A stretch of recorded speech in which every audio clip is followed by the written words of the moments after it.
Okay, guys, so now we will do the troubleshooting for the IPsec tunnels, and you can see right now my tunnel status is down. Both phase 1 and phase 2 is down, right? And if you want to do the troubleshooting, so you can initiate the IPsec messages, right? And you can take the logs and you can see what is happening, right? So you can get control of both the firewalls. You can initiate the communication from one of the security gateway, and you can apply the logs. You can apply the debugging on the logs on another security gateway, and you will be able to see the entire exchange, what is going on, and why your tunnels are down, right? So right now if you see here, so both phase 1 phase 2 are down, and it was working fine before, but some configurational changes, somebody has modified something and your tunnels went down, right? And now you need to do the troubleshooting for this. So what you can check, so inside this particular CLI, there is one daemon which keeps track of everything, right? So you can see the daemon logs. So less mplog manager.log, right? This log file keeps track of everything, right? It will give you the details about the phase 1 and phase 2, what is happening. Okay, so let's do one thing. We will make one of the firewall as an initiator, and on another firewall we will run the tail follow yes on this particular daemon to see what happens. So tail follow yes MP log. So first you need to ensure the basic connectivity, that you have the basic reachability between the security gateways. Once you have ensured that, then you need to verify the configuration, right? So you need to go to the firewall, you need to do the basic configuration checks, whether it is correct or not. And after that, you need to run the tail follow yes on your IKE manager log file on the responder, right? So you have done it. And from another firewall, just initiate the IPsec request, right? So test VPN IKSA. So we are initiating the phase 1. So test VPN IKSA gateway, and then select your gateway, right? And you will see on the next of the on the next responder the entire communication. So let's stop this and see what happened. So the moment you started, so you can see here phase 1 negotiation started as a responder main mode, initiated SA. So this particular security gateway has initiated the SA, right? You can see the cookie values. Then received vendor DPD and NAT traversal details. Okay. So right now the logging level on this particular daemon is set to debugging, right? So that is the reason you are able to see the detailed logs. Otherwise, it is set to informational level. There you won't see all these informations, right? And then pair encryption. So these are your SA details, right? Your proposal transformation, you can see. So these are the details you have received. Authentication method is pre-shared key. DH group is DH group 2. Acceptable proposal found. And then, okay, phase 1 packet. So this is your NAT discovery payload. So we are sending the packet number 3, right? Phase 1 send packet. So we have calculated the hash. We have added the hash inside the NAT discovery payloads. Okay. The PSK found, and we have computed the SKIDs. Then we have computed the SKID D. Then we have computed the SKID A, and we have computed the SKID E. Now encryption phase 1, and then invalid length of payload. Recent phase 1 packet. Begin decryption. and it is failing to decrypt the payload. So it means your keys generated on both the ends, they are not correct, right? And okay, so I feel like this issue is related to keys, right? We are trying to decrypt it, but we are failing to decrypt it. Similarly, you can check the logs here as well. Less mp log ike and you can have a forward slash and you can filter out the logs basis on the date, right? And so just go at last, and we can see here phase one negotiation started. So here you can see the debugging level on this daemon is informational, and there it was debug. So that was the reason we were able to see everything, right? So phase one negotiation started,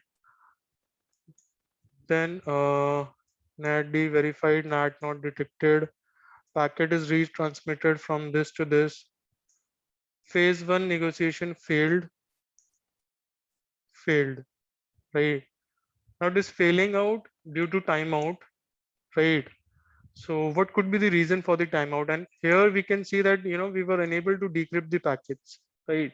So if you go to firewall, if you go to monitor, if you go to system logs, there you will be able to see the warnings and the error messages if any message is there, right? So just apply the subtype as VPN, apply your filter, and see here that phase one negotiation is started as responded.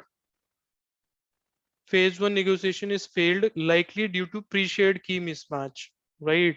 So there is a pre-shared key mismatch due to which when you have derived your SKIDs, you have derived the different SKIDs on both the ends, right? Because we do pass on the pre-shared key inside our pseudo random function to generate these SKIDs, right? So that is the reason the key encryption key has been derived differently on both the ends, and that is the reason we are unable to decrypt the packets, right? So similarly, you can also take the Wireshark captures, you can apply the packet captures, you can create your filters. So you can add your filter source. So my source IP address is 3.1.2.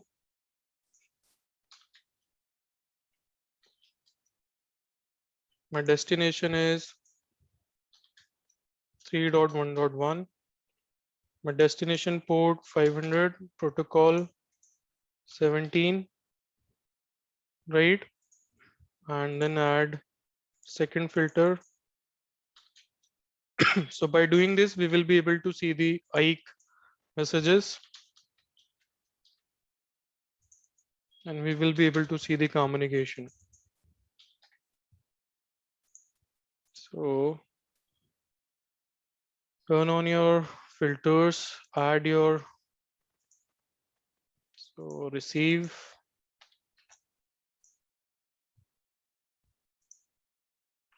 firewall, and transmit. So you can apply the packet captures as well. You can turn on the packet captures and you can initiate the phase one again. So you have initiated the phase one again. If you go to firewall, if you will refresh, so you have captured the information here, right? So let's go ahead in the firewall stage and see what you have captured. So if you open up the packet capture file, so let's do the analysis in the Wireshark as well, that what you have received, what you have responded.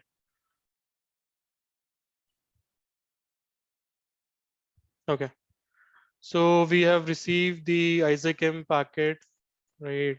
This is the message number one. You can see security association. You can open up the security association, then you can open up the situation, your payload, then you can open up the transform, You will get all these details here, right? Similarly, on NAT traversal is there. Then we have got the response. Then we have sent the message number 3, and then we have sent the message number 4, and then this must be your encrypted message. So you can see encrypted data, and then again you can see I have sent the encrypted data, and then this responder has responded again with message number 3 only. Then I have sent the message number 5 again. Then again I'm sending the message number 5, and my responder is again sending the message number 3 only. So it means you know, both the parties, they are unable to generate the same shared secret on both the ends, right? And that is the reason in the system logs as well, you can getting the reason of the failure likely due to pre-shared key mismatch, right? So just go to your network, open up your gateway configuration, and correct your pre-shared key on both the devices. So it might be possible somebody has altered the pre-shared key, right? So just go to gateway,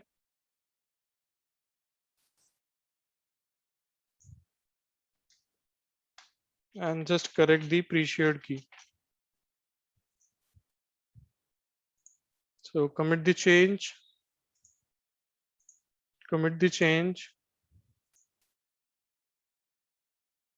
and meanwhile this commit is taking place, go to this firewall, delete the files in the packet capture, because we will recapture all of them again. So now we are able to see that my responder is continuously sending the message number 3, and my initiator is continuously sending the message number 5, and then they are timing out, right? So now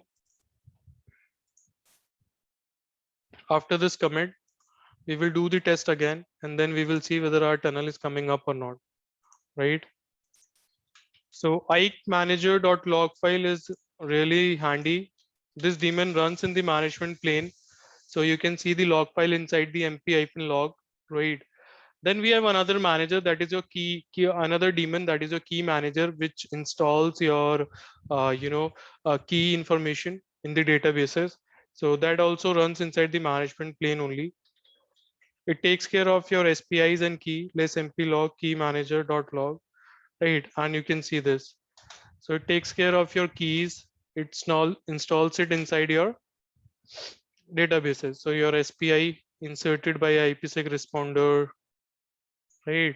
And it takes care of your encryption and authentication keys as well. Okay.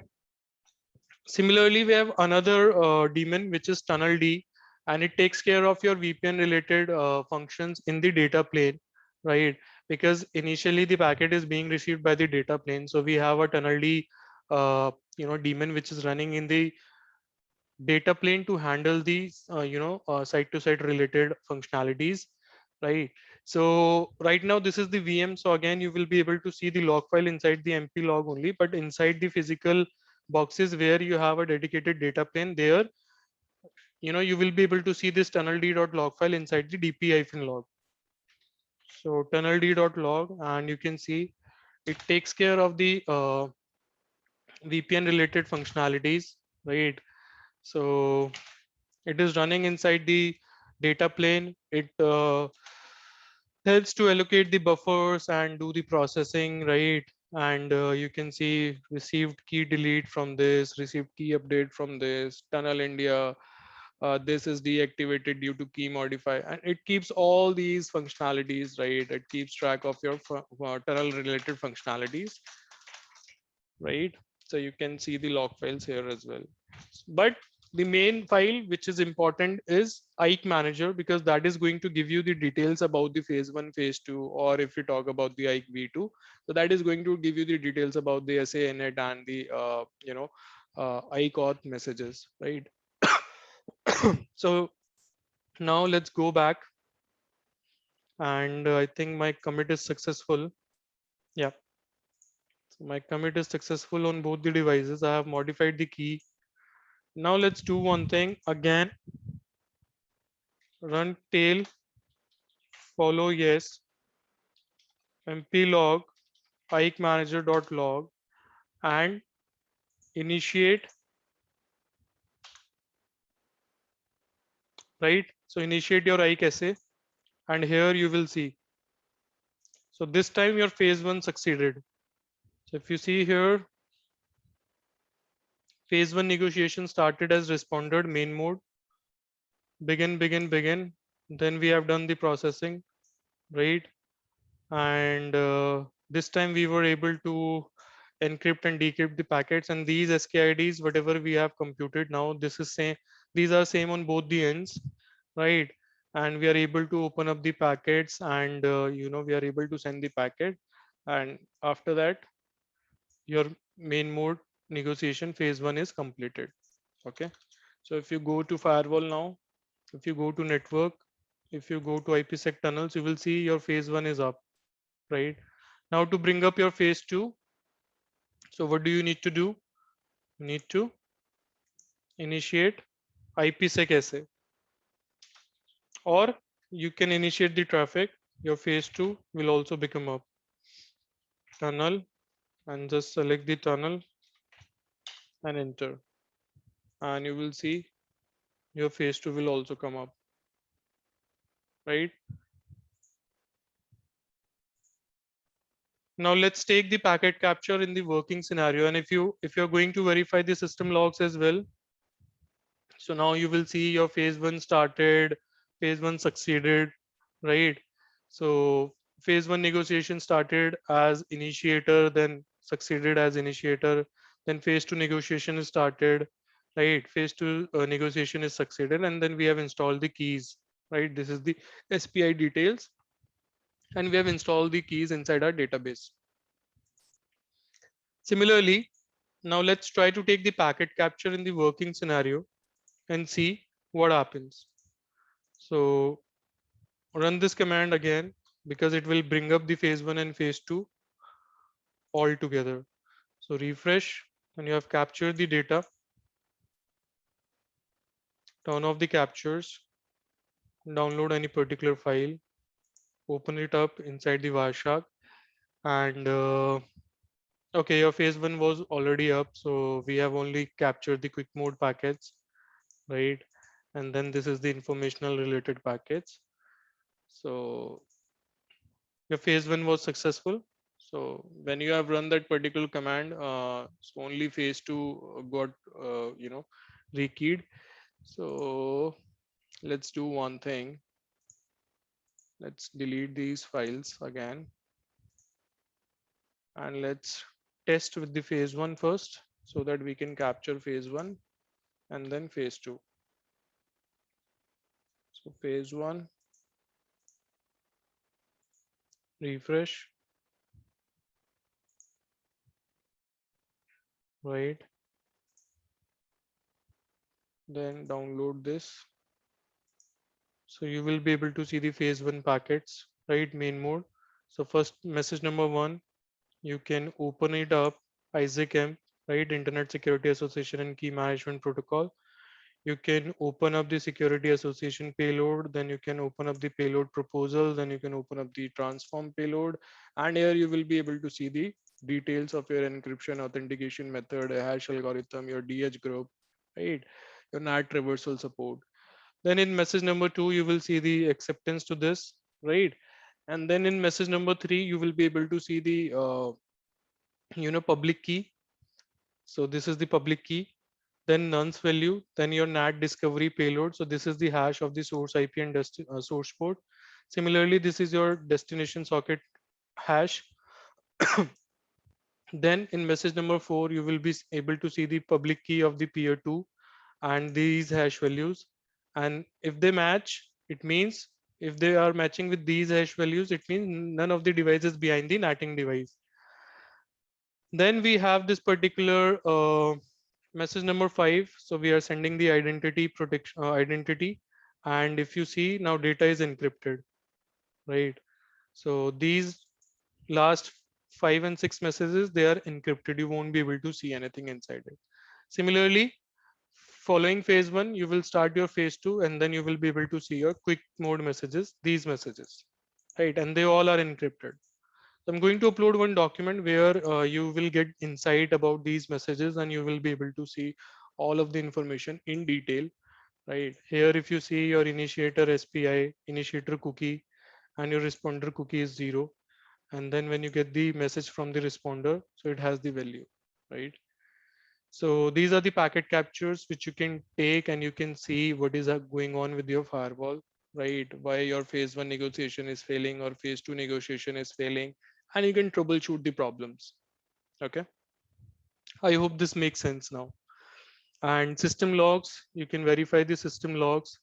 And if you want to check whether, your packets are flowing over the tunnels or not, so just run this command debug key manager list SA. You will get the details of the tunnel ID. Then show VPN flow tunnel ID and paste this tunnel ID, and then you will be able to see the encap decap packets. If you see the counter movement, so you're going to run this command again and again, and if this counter movement is increasing, it means your packets are flowing over the tunnel. If it is not increasing, it means nothing is going over the tunnel. You can see the local SPI details, remote SPI details, right? And you can also check the session. So session all, because we have a IPSEC session established in the flow table. So session all filter protocol 50, right? So this is the session, and you can open up the session details. So session ID, and then you will be able to see the session details, right? So this will be there, and you can see the time to live, right? So this session will be active. It means your tunnel is active. Okay. And the SPIDs which you see here, so to calculate these SPIDs, we do the calculation basis on the source port and the destination ports, right? We take the hash value of the source port, hash value of the destination port to calculate the SPI out, right? And similarly SPI in. So we take the hash value of this, hash value of this, and then not the hash value, hexadecimal value of these source port and destination ports. And if you do the calculation, you will be able to identify the SPI values, right? Okay. So another interesting concept inside the IPsec we have is uh, overlapping subnet problem, right? So let's say you have your firewall here.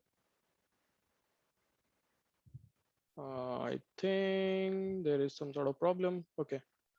So just a minute.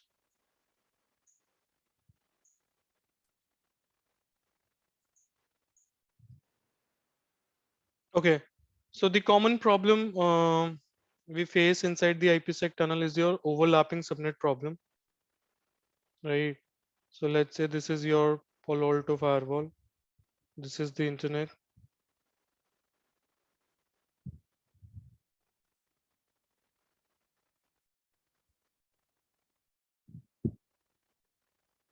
And in your local LAN, you're running this subnet on site A.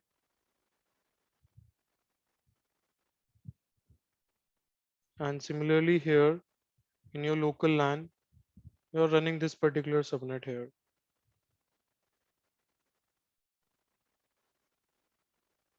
Okay.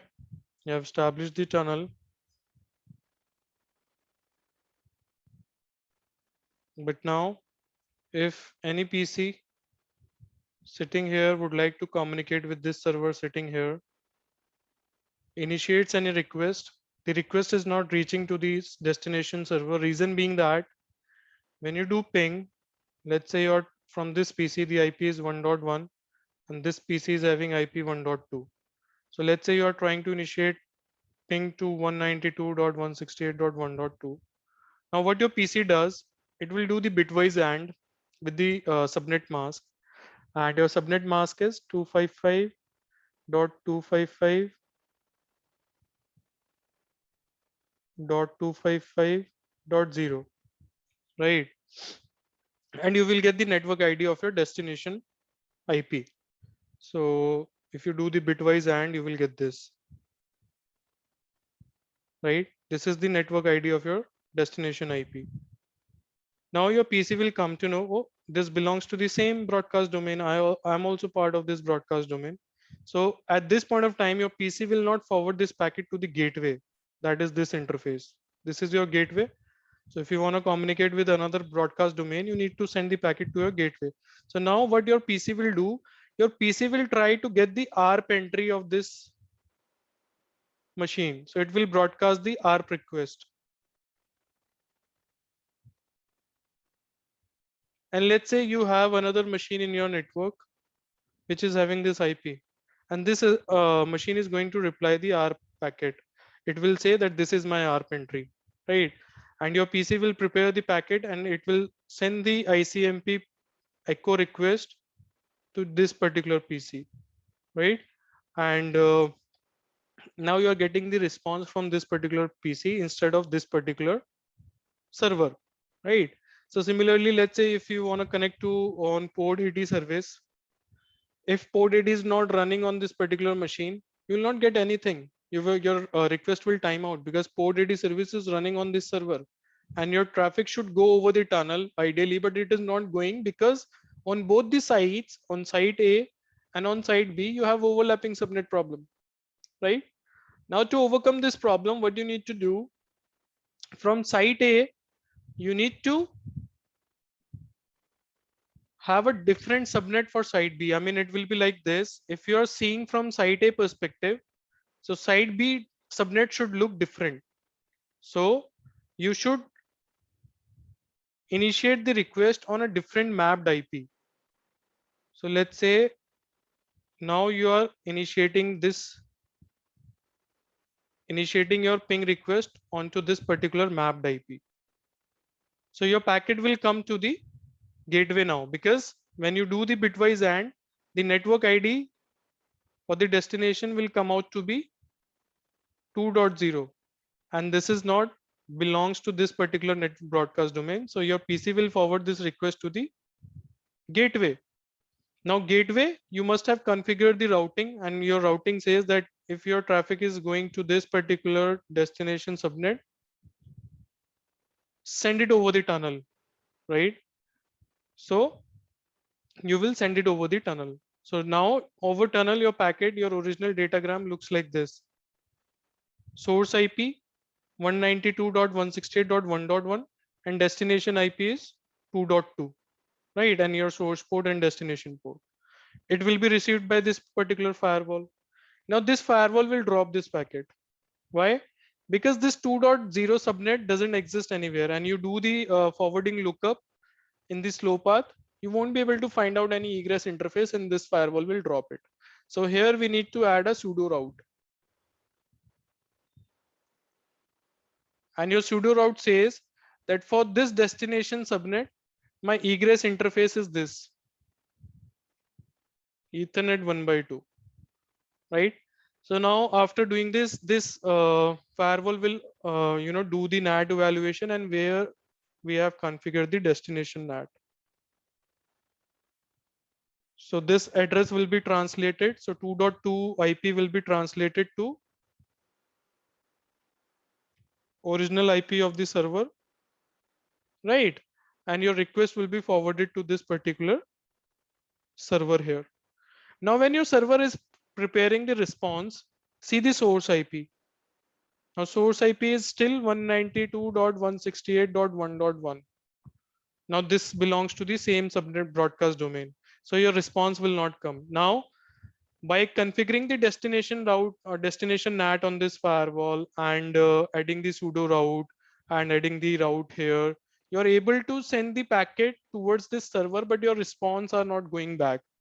Now, to resolve this particular problem, you need to look like a different subnet from side B perspective. So when you are sending the packet over the tunnel, you need to do the source translation on this firewall as well. So you need to change your IP, right? So from 1.1, let's say it is now 3.1, right? So when this packet has been received to the server, now when server is preparing the response, so now your destination IP will become 3.1, 192.168.3.1. It will be received by the Palo Alto firewall. Here you must have configured a route which says that if your destination subnet is 192.168.3.1, send it over the tunnel, right? And you will send it over the tunnel. You will apply the NAT on the source IP and you will send it over the tunnel. Now this packet will be received by this particular firewall, and this firewall is going to drop this packet inside the forwarding lookup in slow path, because 3.0 subnet is not defined anywhere. It is not a directly connected subnet on this particular firewall. So again, you need to add a dummy route, or you can say a pseudo route for this particular subnet, and the exit interface will be Ethernet 1 by 2. And then it will evaluate the NAT translation, and then we will be able to find out the actual interface, and your packet will be received by this PC. So this is how your overlapping subnet problem has been, you know, resolved. So on one side we do the source translation, on another side we do the destination translation, and you can do the static NAT because it is bidirectional. So from any site, if you are going to initiate the traffic, same NAT rule is going to hit and your traffic will start flowing. Okay. Another thing is object to object mapping. So inside your static NAT statement, you can map the entire object statically with your mapped objects. So this binding will be done like this. So 1.1 will be automatically mapped with 3.1, 1.2 will be mapped with 3.2, and similarly on this particular subnet as well. So this is how we can overcome this overlapping subnet problem, right? And I mean, in the troubleshooting, main part is your system logs, right? Because here you get the detailed information about the messages, what is going on. Then you can go to CLI and you can check the logs. You can apply the tail follow yes, and you can open up the IKE manager log file, because that is the main file which is responsible for the uh, you know for this negotiations for these messages. So you can open up that particular file, you can see the details, right? And you can turn on the tail follow yes, and you can see what is going on. Similarly, key manager is there to take care of your SPIs and encryption and your authentication keys. And then we have tunnel D, which is running inside the data plane, and it is taking care of your tunnel functionalities, right? So these are the three important daemons in terms of the IPsec. You can also take the packet captures from JOI, and you can also take the packet captures from CLI. So you can run this particular command debug IKE pcap on, right? And then so we have enabled the packet capture on the IKE daemon, right? And then you can initiate the phase one from here, right? And now you can turn off the pcaps, and then you can see what you have captured. IKE pcap off, right? And you can see your pcap IKE manager.pcap, right? So you can see the messages here as well. So this particular security gateway has started the communication. It was the initiator phase one. Then responder has responded back. So you will see the packet captures in real time, right? You need not to go to the GUI and explicitly apply the captures and do the analysis inside the Wireshark. With the help of these commands as well, you can do the capture and you can see whether your phase one is getting successful or not, right? So similarly, if you do, I mean, you can, export these pcaps as well, right? So with the help of the scp command, scp export debug pcap from ike and then your destination server details. So you can export your captures as well. If you want to turn on the debugs on your ike manager daemon, so debug ike on, sorry, global on, and then define your debugging level. So informational dump, error, normal, warning, debug. So you can turn on the debugging on your ike manager, right? So this is how we do the troubleshooting. And after doing the troubleshooting, you can delete these pcaps. So debug ike pcap delete, right? You have deleted it. And again, if you want to do the captures, so debug ike pcap on, right? Now it is on. And you can initiate the phase one, then you can initiate the phase two, right? Now here you can turn off the pcaps, and now you can view your caps, right? So view cap, view pcap, debug, debug pcap, ike manager.pcap, and you will be able to see your phase one and phase two messages. So you can see all the messages here, but again, it is not the detailed things. You just see the communication happening between the two security gateways. So message number one, message number two, message number three, message number four, message number five, then message number six, then your quick mode, right? So this is how you can see your details. Okay, I hope that makes sense. But if you want to see in detail what is going on, then you have to take the packet capture in the GUI so that you can do the analysis in the Wireshark. You can open up the payloads. You can see what are all the algorithms we are negotiating in the proposals and all that. And if you want to see all these details in the daemon as well, you can turn on the debugging on the Ike manager and then you can see it. So that's it. I hope it has cleared all the doubts related to IPSec, and I'm going to upload relevant documents, right? And you can refer to it for your better understanding on IKE and IPSec.